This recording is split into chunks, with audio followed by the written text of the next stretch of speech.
Cohen. We are on the Legacy Hour on your hometown station, AM 1220 KHTS. Welcome back, everybody. I'm here with my friend and colleague, Ron Morgan from Stern Corey, Sweden and Morgan. Ron's a CPA. His firm is one of the top firms in not just this area, but all Los Angeles, San Fernando Valley, and it's my honor and privilege to have Ron here today with me. Thanks for having me here, Andrew. Welcome, Ron. So, as everyone knows, we've been talking about 5 biggest mistakes in estate planning, and Ron is a CPA with just a wealth of experience. You've probably seen more than you can possibly remember, more than you can imagine, I'm sure. I've read more trusts than I care to think about. Right. But not just trusts. I mean, I look at it as I'm an estate planning attorney. I'm not an estate planner. I think you have your estate planning team, and I'm an attorney on the estate planning team. You're the accountant, CPA on the estate planning team, financial advisors, life insurance. Exactly. So, yeah. So they're all important. Right. It's all important.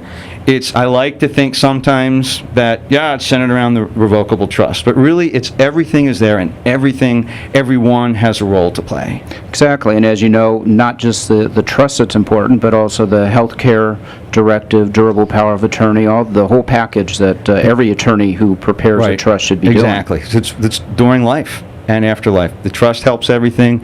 You want everything in the trust estate, as much as you can possibly get in the trust estate, but you need, as we were talking about with Ryan, you want to make sure that you pick not only the right professionals, but the right people in your family or professional managers, whoever it might be, to help you and keep it growing for you, the next generation, and even the one beyond that. Exactly. So, and as you know, it's not just medical profession that have specialists, but there's also accountants, also attorneys. Right. The fields are just too big for someone to have a complete knowledge of everything in that area. Right. Now, as far as in the area of law, theoretically, I could do bankruptcy one day, personal injury the next day, corporations the other day, whatever. Almost no attorneys do that. I specialize. I don't want to mess around in areas that I'm not familiar with.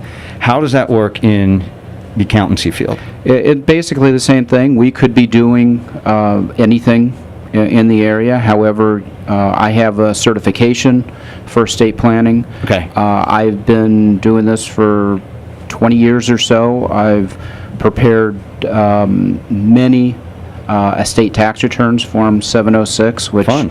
Yes. 706. And his little brother, 709. That's correct. Gift taxes. Right. Everyone listening is like, what are these guys talking about? So. And I've been fortunate. I've only had one estate tax return audited, even though every single one is reviewed by IRS attorneys that are filed. I've had one that was audited, and it was no change on the audit. So, that's fantastic. So, which is good. I believe in complete documentation. Right. So. Now, with the recent changes, let's say we're talking about that. When someone pays an estate tax, 10, 12 years ago, I think I'm close, the estate tax was on anything above $600,000, I believe. Which means, think about it. Here in California, before the real estate crash, the average home price was probably pushing up to, $400,000 or $500,000. If you have life insurance, the value of that life insurance, while the proceeds are not taxed, it's not income tax, the value of that is part of a taxable estate. Can be. There is a way around that using an irrevocable life insurance trust. And you get it out of your estate. Correct. Exactly. And you can reduce it. And that's stuff that I work with, Ron works with, and we really try and reduce people's taxes. Right, and that's part of the planning that you need to do now before it's too late. Right. And what I think is interesting, though, is let's say you have right now the coupon is $5 million. I firmly and honestly believe that $5 million exemption per person is going to come down within the next few years.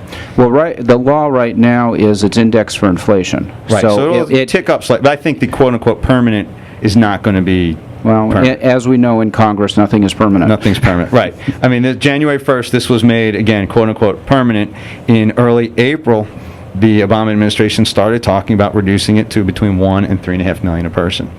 So if you have a house that's here with $800,000, if you have $1 million of life insurance on yourself and your wife, properly so, or more, you're going to start pushing into possibly to a taxable estate. And it's really important to sit down and plan ahead. Sit down with a CPA and work it out and figure out, okay, what's going to happen? Who's going to pay?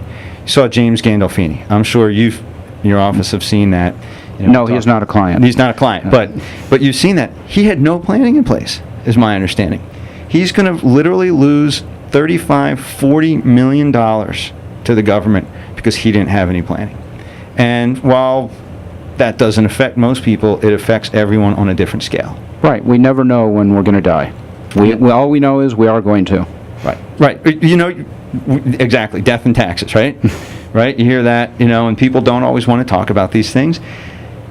But it's important to do it, to plan it properly, to talk to the accountant. What do you see as people when you talk to them? What is some of the top things you want to talk to them about that they've failed to plan, that you really want to stress the point? Here's what you need to do.